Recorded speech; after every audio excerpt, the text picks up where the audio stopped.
बहू, ससुराल, छोटी रसोई। ओबेरॉय परिवार एक बहुत जाना माना परिवार था। पूरे शहर में शायद ही कोई ऐसा होगा जो इनके परिवार को जानता नहीं होगा, इसलिए घर पर आना जाना बहुत था। कीर्ति, सुनैना, कल अपने यहाँ पार्टी है। करीब 15-20 लोग आएंगे। खाना घर पर ही बनेगा तो जल्दी उठ जाना। ये बोलकर कीर्ति और सुनैना की सास सुनीता जी मार्केट चली जाती है। उनके जाने के बाद, यार सुनैना, मैं तो परेशान हो गई हूँ। कितने लोगों का आना जाना लगा रहता है। आधी जिंदगी इस रसोई में ही निकल जाएगी हमारी तो। हाँ यार, दुखी तो मैं भी हो गई हूँ। इतने अमीर है पर ये नहीं कि एक कुक ही रख ले। सारा दिन बस बहुएं खाना बना बना कर खिलाती रहे। चलो भाई, बातें छोड़ो और काम में लगो। इतना कहकर दोनों अपना अपना काम बांट लेती है और जुट जाती हैं काम में। जरा वो बड़ा भगोना तो देना, कल के लिए छोले गला दूं। उसमें तो मैंने दाल गला दी। अरे यार, एक तो बर्तन भी इतने कम है यहाँ। चलो छोड़ो, कल के लिए आलू अभी उबाल लेती हूँ, कल तो हो नहीं पाएगा। अरे पर अभी तो दोनों गैस पर मैंने कुछ चढ़ा रखा है। ये ना 2 ही गैस का चूल्हा है, कैसे होगा काम कल? तुम खत्म करो, बाद में मैं चालू करती हूँ।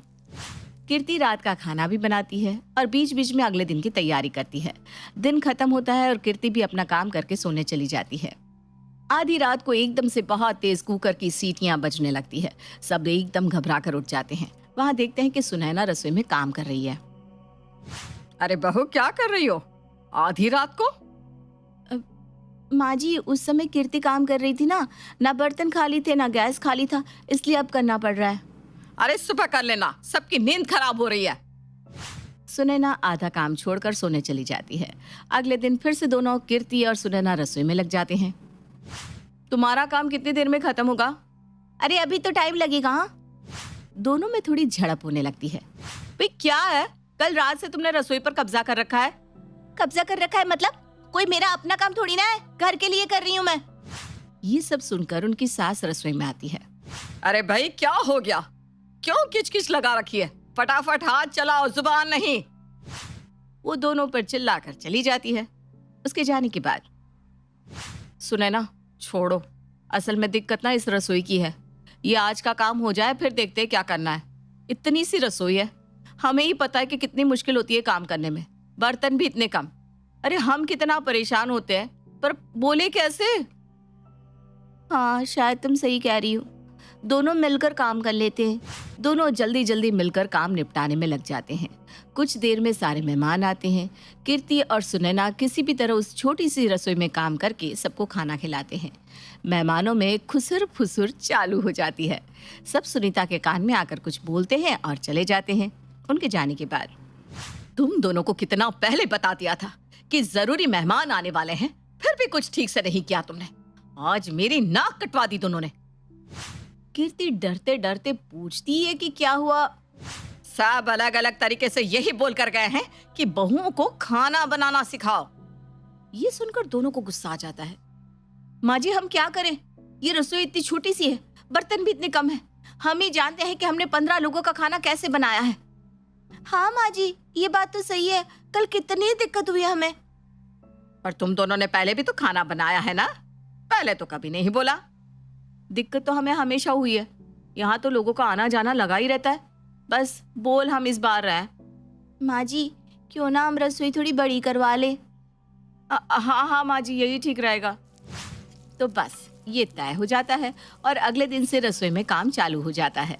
वो दोनों छोटी सी रसोई में काम कर करके इतनी परेशान हो गई थी कि दोनों अपने तरीके से बहुत बड़ी रसोई बनवाने का फैसला कर लेती हैं। भैया, थोड़ा और ज्यादा बड़ा करो इसका एरिया। हाँ, सब खुला खुला और हवादार होना चाहिए। पर मैडम, ज्यादा बड़ा हो गया तो खाली खाली लगेगा। कोई बात नहीं, हम रसोई में सामान और लेकर आ जाएंगे। बर्तन भी खरीद लेंगे और डब्बे भी। वो दोनों किसी की एक नहीं सुनती और धीरे धीरे करते उनकी रसोई अच्छी खासी बड़ी हो जाती है। सब लोग रसोई बनवाने में इतना लग जाते हैं कि किसी का ध्यान ही नहीं रहता कि रसोई को बड़ा करते करते उनका पूरा घर ही उसके आगे छोटा लगने लगा है। रसोई तो अच्छी लग रही है ना, कितनी जगह हो गई काम करने के लिए। अब आराम से काम कर सकेंगे। अब आपको जितने लोगों को बुलाना है ना, आप बुला सकते हैं। सब लोग बहुत खुश थे। अगले दिन कीर्ति और सुनैना अपनी सहेलियों को बुला लेती है। वापस से 10-15 लोग आ जाते हैं। इस बार रसोई तो छोटी नहीं पड़ती, पर बैठने की जगह कम पड़ जाती है। ड्राइंग रूम में जगह ही नहीं होती। अरे कीर्ति, मैं ना जरा लेट हो गई, मुझे लग रहा है मेरे बैठने के लिए जगह ही नहीं बची। नाना ऐसा नहीं है, आओ ना मेरे साथ। कीर्ति उसका हाथ पकड़कर रसोई में ले जाती है। अरे ये क्या, तुम्हारी रसोई तो तुम्हारे ड्राइंग रूम से भी बड़ी है। ऐसा करो, यहीं एक छोटा सा सोफा लगा लो और बाहर जो सब खड़े हैं ना उनको भी यहीं बुला लो। कीर्ति को भी ये आइडिया सही लगता है। वो ड्राइंग रूम का सोफा लाकर रसोई में रख देती है। अब धीरे धीरे सब वहीं आकर बैठ जाते हैं। ऐसा लग रहा है यही ड्राइंग रूम है। हाँ, बस एक एसी की कमी है। थोड़ी देर में सब खा पी कर चले जाते हैं। वो दोनों रसोई देखती हैं। कितना गंदा कर गए सब। इतनी बड़ी रसोई को साफ करने में घंटों लग जाएंगे। मुझसे तो नहीं होगा बाबा। मुझसे भी नहीं होगा। ऐसा करते किसी कंपनी वाले को बुला लेते हैं बाहर से। वो दोनों इस बारे में अपनी सास सुनीता से बात करने जाते हैं। नहीं, बिल्कुल नहीं, कोई नहीं आएगा बाहर से। तुम दोनों ही करोगी साफ। सबको रसोई में लाने की क्या जरूरत थी? माँ जी, वो ड्राइंग रूम में जगह ही नहीं बची थी, सब बैठ नहीं पा रहे थे तो सब रसोई में ही आ गए। तुम्ही दोनों को करना था ना रसोई को बड़ा। अब देख लिया कितनी परेशानी हो रही है। ऐसा अच्छा लगता है? हाँ माँ जी, मैं भी वही सोच रही थी। माँ जी, क्या रसोई में एसी लगवा सकते हैं? कीर्ति को एहसास नहीं होता कि उसकी सास पहले ही उनकी इस फैसले से परेशान है। वो ऐसे घुरती है कि दोनों वहां से रफू चक्कर हो जाती हैं। दोनों मिलकर रसोई साफ करती हैं और उनको शाम हो जाती है। इतनी देर में सब रात के खाने के लिए पूछने लगते हैं।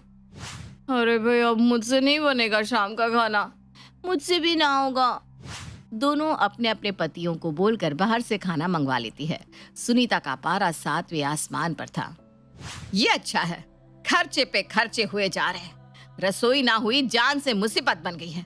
इतनी बड़ी जब संभाली ही नहीं जा सकती थी तो बनवाई क्यों? बस यही बड़बड़ करते हुए वो खाना खाती है और सोने चली जाती है। अगले दिन बहुओं को फिर पता चलता है कि कोई खाने पर आ रहा है। हे भगवान, अब कौन आ रहा है? कैसे होगा काम? बैठने की जगह तो है ही नहीं। भगवान जाने कहाँ बैठेंगे, और अगर वो भी रसोई में आकर बैठ गए तो हम काम कैसे करेंगे? यही बात करते करते वो काम करने लगती है। थोड़ी देर में मेहमान भी आ जाते हैं। जब खाना लगाने का समय आता है तो ड्राइंग रूम और हॉल छोटा पड़ जाता है। मजबूरन सुनीता को उन्हें भी किचन में ले जाना पड़ता है। अरे, रसोई तो बहुत बड़ी है, इसके आगे तो पूरा घर छोटा लग रहा है। कांता वहीं खाना खाते खाते बहुओं को देख रही थी और टोके जा रही थी। ऐसा मत करो, उसमें ये मत डालो, उसमें वो मत डालो। दोनों परेशान हो जाती हैं और थोड़ा सा सामान लेकर ड्राइंग रूम में काम करने चली जाती है। जल्दी से सलाद और रायता लेकर वापस रसोई में उनको देने चली आती है। लो, इतनी देर से किचन में लगी हुई थी तो काम नहीं हो रहा था, वहां जाते ही हो भी गया। मेरी मानो तो रसोई को अब ड्राइंग रूम ही बना लो। अच्छा खासा बड़ा भी है और हवादार भी। ऐसे भी रसोई की हालत देखकर लगता नहीं कि बहुओं से संभल भी पा रहा है। हाँ, तो अपनी मर्जी से इतना बड़ा किचन बनवा लिया है उन्होंने। किसी से कुछ पूछा भी नहीं और अब खुद परेशान होती हैं। उधर कीर्ति और सुनैना भी यही बात कर रहे थे कि किचन कुछ ज्यादा ही बड़ा बन गया है। सुनैना, हमने जिद में ज्यादा ही बड़ा किचन बनवा लिया और इसे संभालना अब हमें ही भारी पड़ रहा है। तो यही करते हैं, किचन को थोड़ा रेनोवेट करके ड्राइंग रूम बना देते हैं और ड्राइंग रूम को किचन। पहले वाला थोड़ा छोटा था पर रोजमर्रा के काम तो जल्दी हो जाते थे, इसमें तो घंटों लगते हैं। इतनी ही देर में सुनीता और उनकी सहेली कांता वहां जाते हैं और उनकी बातें सुन लेते हैं। हम भी यही सोच रहे थे। देखो बहुओं, ये बड़ी रसोई की जिद तुम पर कैसे भारी पड़ गई। आगे से बेवजह की जिद पकड़कर बैठ मत जाना, थोड़ा सोच समझ कर काम करना।